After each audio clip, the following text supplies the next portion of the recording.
We're often told that having a huge circle of friends is the goal. But what about people who have just a few really close friends? Is that a red flag? Or is there something much deeper, maybe even more powerful going on? Well, today we're going to dive right into the psychology of it all. All right, let's just tackle the elephant in the room right away. Is having only a few friends a sign of a problem?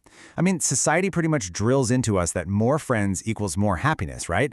So when you meet someone with a really small social circle, it's so easy to jump to conclusions. You might think, are they lonely? Are they awkward? Maybe they're just unhappy. And that assumption leads us straight to this classic image, doesn't it? The loner stereotype. I mean, think about it. How many movies or TV shows have you seen where the character who's always by themselves is portrayed as, well, kind of weird? They're either troubled or strange or someone we're supposed to feel sorry for. But the real question is, does that stereotype actually hold any water?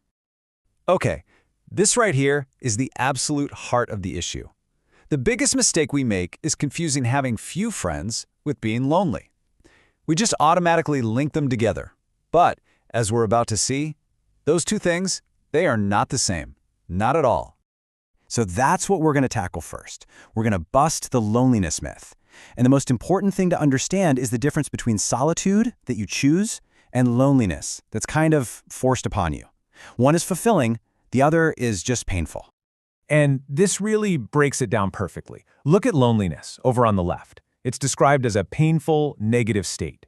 It's that feeling of being isolated when you don't want to be. It's a deficit, right? But then you look at solitude, and it's the complete opposite. It's peaceful. It's something you choose intentionally. It's how you recharge your batteries and connect with yourself. See the difference? One feels like a punishment, and the other is a conscious, fulfilling choice. And if we want to get even more specific, there's this neutral idea of just aloneness. It's just the objective fact of being physically by yourself. It's not good, it's not bad, it just is. What really matters is how you feel about it. That's what turns it into either positive, amazing solitude or negative, painful loneliness. It's all about what's going on inside your head, not what's happening around you. Okay, so if it's not always about being lonely or socially awkward, then what gives? Why do some people prefer a smaller social circle? Well, let's dive into some of the real psychological reasons.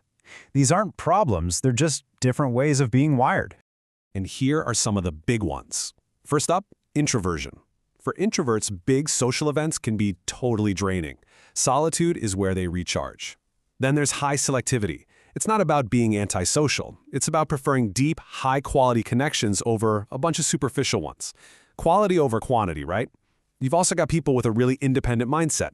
They just don't need constant social approval to feel good about themselves. And finally, some people are highly sensitive, meaning loud, busy environments can be just too much. And I absolutely love this quote. It just nails it. For an introvert, a small circle isn't a failure. It's a carefully curated gallery of cherished connections.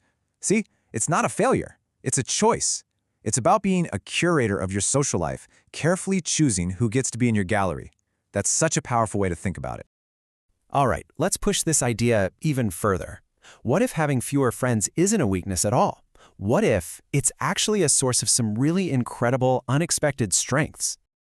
I mean, think about it. When you spend more time by yourself, you build some serious self-reliance. You learn to think for yourself, away from all the groupthink. It can be a massive boost for creativity and imagination. It gives you the space for that deep focus that's so hard to find these days. And in those few friendships you do have, the emotional connection is often incredibly deep. Honestly, in our crazy, noisy world, these aren't just personality quirks, they're practically superpowers. And hey, this isn't just a nice idea, there's data to back it up. Get this, some studies show that a whopping 75% of highly creative individuals, we're talking artists, writers, inventors, identify as introverts. They thrive in solitude. It's almost like that quiet space, away from all the chatter, is where the real magic, the real innovation happens. So what's the bottom line here? I think it's time for a major reevaluation of what a healthy social life even means. It's not a competition, It's not about who has the most friends. It's a spectrum. And especially today, with all the social media noise, maybe the right question isn't how many friends do I have, but how meaningful are my connections? And really, if you take away just one thing from all of this, let it be this. The goal isn't the number of friends, it's the quality of the connection. I mean, it's so easy now to confuse followers with friends, right? But one real, deep, authentic relationship is worth so much more than 1,000 superficial likes or comments. So I want to leave you with a thought to chew on. We live in a world that screams at us to be constantly connected, doesn't it? Where our value can feel like it's measured by how many people see us. So in that kind of world, isn't choosing your solitude kind of a quiet act of rebellion? It's pushing back on the idea that being alone is the same as being lonely. It's a powerful statement.